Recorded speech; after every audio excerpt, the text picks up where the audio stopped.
All right, today we are diving deep into one of the most wild family dramas ever told. Seriously, it's a story packed with jealousy, desperation, and some absolutely brilliant strategy, and it all comes straight out of the book of Genesis. This is the story of a man named Jacob, his two wives, who also happen to be sisters, and a huge bet that would end up building a nation.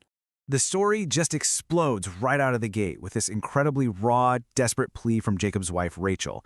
And to really get why she's saying this, you have to understand her world. Back then, a woman's entire value, her place in society, it was all tied to her ability to have kids, especially sons. If you couldn't, you had no legacy, no security, nothing. So this isn't just her being dramatic, it's the sound of a heart just breaking under the weight of her entire culture. This one sentence, man, it sets the stakes about as high as they can go. So, how did things get so bad? Well, it all starts with a very, very complicated family dynamic, one that's just fueled by pure jealousy and this deep, unfulfilled longing. The whole conflict really just boils down to this. On one side, you have Rachel. She's the wife Jacob truly, deeply loves, but she can't have children. On the other side is her sister, Leah, who Jacob doesn't favor nearly as much, but she's incredibly fertile. She's already given him son after son. This creates this just bitter rivalry between them. Rachel has the love, Leah has the children, and they both desperately want what the other one has. So with the tension at an absolute breaking point, the sisters fall back on an ancient custom to try and get an edge in this competition. And this right here is where things get even more tangled. Okay, so to get what happens next, we need to wrap our heads around this idea. In their culture, if a wife was barren, she could give her personal handmaid to her husband. Now, any child born from that was legally and socially considered the child of the wife, not the maid. It was a totally accepted way to build your family and secure your legacy. And that is exactly what they do. First, Rachel, in her desperation, gives her maid, Bilhah, to Jacob. Bilhah then has two sons, Dan and Naphtali. And Rachel declares, "I have wrestled with my sister and I have won." But Leah, seeing that she's stopped having children herself, is not about to be outdone. So she gives her maid, Zilpah, to Jacob, who then adds two more sons, Gad and Asher, to the family. The competition just went into overdrive, turning into a proxy war fought through their servants. Just when you think this rivalry can't possibly get any more intense, it takes a really, really strange turn. The next battle isn't fought with surrogates. Nope. It's fought with a plant that was believed to hold the secret to fertility.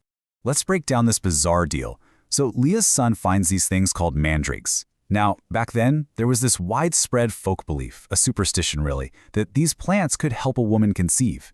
For a desperate Rachel, this is like a lifeline, and she begs Leah for some. And Leah's response is just sharp, you know? She says, "Is it a small thing that you've taken my husband, and now you want my son's mandrakes too?" But then Rachel makes this incredible offer, a night with their husband, Jacob, in exchange for the plants. Leah agrees. And the ultimate irony in all this? It's Leah, the one who gave the mandrakes away, who ends up conceiving and having two more sons. But then, after all the rivalry, all the surrogates, all the strange bargains with plants, the moment finally arrives. Rachel's prayers are answered. She conceives and gives birth to a son and names him Joseph. This is a huge turning point. Her shame is gone, the central conflict of her entire life is finally resolved, and it's this event that sets the stage for the next big chapter in Jacob's journey. With Joseph's birth, Jacob feels like his family is finally complete. He's been working for his manipulative father-in-law, Laban, for 20 years, and he decides it's time to go, to start his own household. But, leaving isn't going to be that easy. So Jacob asks for permission to leave, but Laban knows a good thing when he sees it. He basically says, "Look, I've learned through experience that God has blessed me because of you."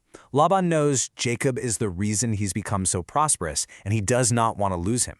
So he puts the ball in Jacob's court. He says, "Name your price. Tell me what it'll take for you to stay."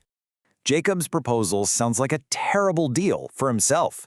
He tells Laban to go through the flocks and remove every single animal that's currently spotted, speckled, or brown. From now on, Jacob's wages will only be the new animals that are born with those rare markings. So Laban gets to keep all the solid-colored animals, which is the vast majority of the flock.